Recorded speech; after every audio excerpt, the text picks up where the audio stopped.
Alright, no dilly-daddling. Let's cut right to the chase. This video will go into detail about 1. Game advice that new players should follow. 2. The best way to progress quickly and safely in the game. 3. Frequently asked questions. And 4. How to get more help. Okay, let's start off with game advice. In this section, I just talk about things that you should do and things you probably shouldn't do. When you're relatively new to the game, getting win streaks is something that you don't want to do. Win streak rewards have trophies included in them, and the higher you get, the quicker you rank up. The ships you see in your matchmaker are generally based off what rank you are. If you rank up too fast, you can make your account unusable. My second bit of advice is to spend Celestium. One of the best uses of Celestium early on is ship modifications. Now, this might seem expensive and unnecessary at first. Like, you're just going to replace that ship anyway with another, so why waste the Celestium on modifications? But the game is designed to cover those costs. From quests, daily missions, and the campaign rewards, modifying your ship early on is a great choice. I mean, having an innate advantage over other players will save you a lot of headaches and make progression all around smoother. Now, this next one I learned the hard way. Don't use the fleet arena. At all. It's a huge waste of credits and it doesn't give much in return.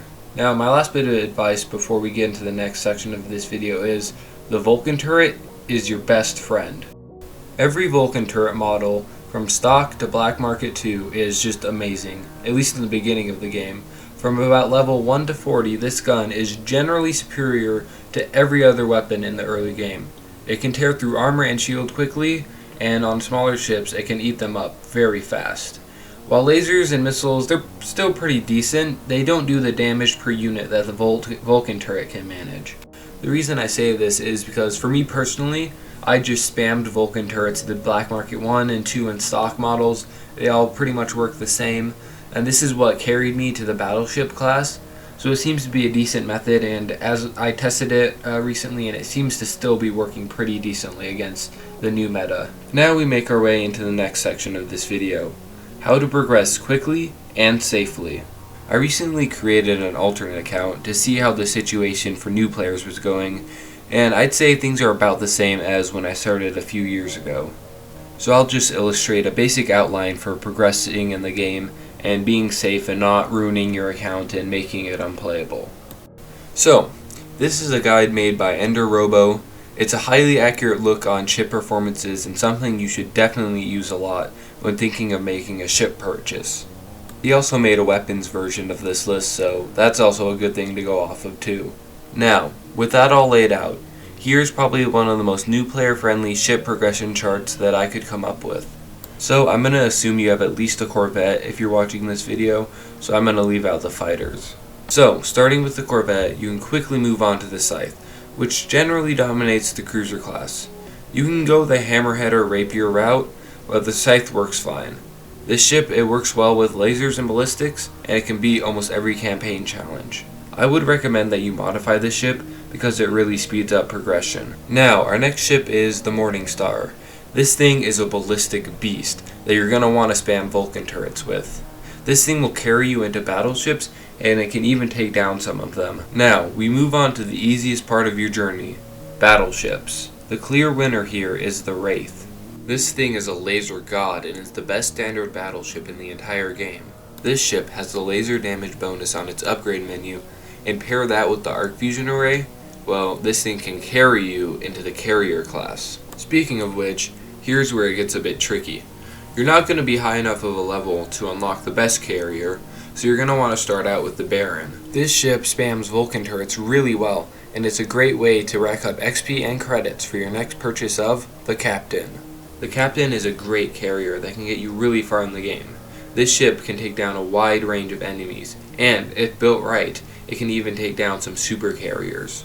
You could buy the Eidolon once you unlock it, but at that point I would just recommend buying a Thane. While not the best ship, it has an amazing ballistic damage bonus, and it acts as a stepping stone into the quote-unquote endgame ships. From here you have two real options, the Mjolnir and the Revenant. The Mjolnir is a laser ship and the Revenant is a ballistic ship. I personally went with the Mjolnir, but if you have like a great ballistic gun that's like heavily upgraded, the Revenant would probably be your best choice. Or if you have like heavily upgraded arc fusion arrays, the Mjolnir would be your best choice. It takes a long while to get up to this point, but it's only the beginning of your Space Arena career. You'll be grinding for a long time until you can unlock the next class, Galactic Carriers.